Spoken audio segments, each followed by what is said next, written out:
With soaring gas prices, so many of us are considering buying an electric car to save money. It does sound like a really good idea, but is that the answer? Here to explain it all is the executive editor of Autotrader, Brian Moody. Now, Brian, since electric cars use no gas, we're going to save a bunch of money buying an electric car, right? Well, you're going to save a bunch of money on gas. So in theory, yes, that's true. But remember, there's other things to pay for when it comes to buying a car of any kind. So with an electric car, you're going to pay less for gas and you're going to pay less for maintenance. Now, if someone were to give you an electric car for free, yeah, you'd be saving money because you'd spend way less money on fueling it than you would a gasoline-powered car. However, it turns out that electric cars, when you purchase them, are on the whole, say over a 5-year period, they cost more to own than the average, say, compact car or hybrid. So you're not really going to save money. And there's a bunch of different things to consider when you do trade your car in, even if it's electric or gas or any of those things. So electric cars are expensive to own, which is why we're not saving money. Explain that a little bit further. Well, at this point, electric cars are still kind of a luxury purchase. They're expensive. Now, there are exceptions, but we're talking about, generally speaking, if you looked at electric cars as a whole segment, they're usually $40,000 or more. The Nissan Leaf is a notable exception. Buying a used electric car is a notable exception. So on the whole, they're an expensive purchase, which means the financing is going to be more expensive, which means your payment is going to be higher, and means you're going to lose more money in depreciation. So all those things taken together make electric cars more expensive than many other types of cars that maybe just use gasoline only. So let's talk about used electric cars. Are they even worth considering? It's worth considering, but do some research. So, for example, I wouldn't buy a 15-year-old electric car, but that's just me personally. I don't feel like I want to take the risk on the batteries.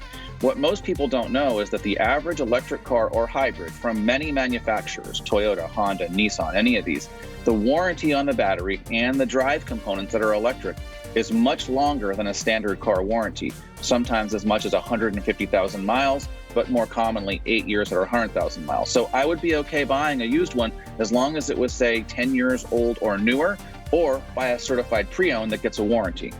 When we're talking about saving money at the pump and then saving money, what kind of car is ideal to buy? So right now, the kind of car that would be ideal in terms of saving money overall would be a small compact, like a Honda Civic or a Toyota Corolla, something like that, or a hybrid.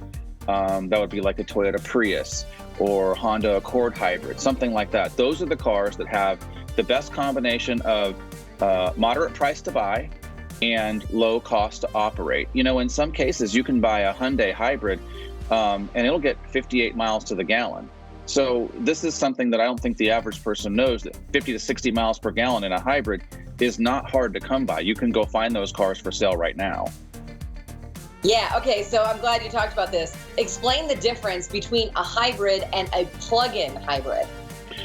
Okay, that's a good point. So the first thing is that a hybrid is just a car that you put gasoline in and you drive it. It has a small electric motor, and that electric motor generates some electricity when you take off your foot off the gas, put on the brake.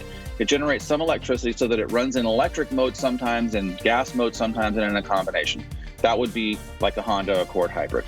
A plug-in hybrid is the kind that has a special charging port like an electric car, and you can plug it in, and for a short period of time, it can run only on electricity, 30, 40, or 50 miles.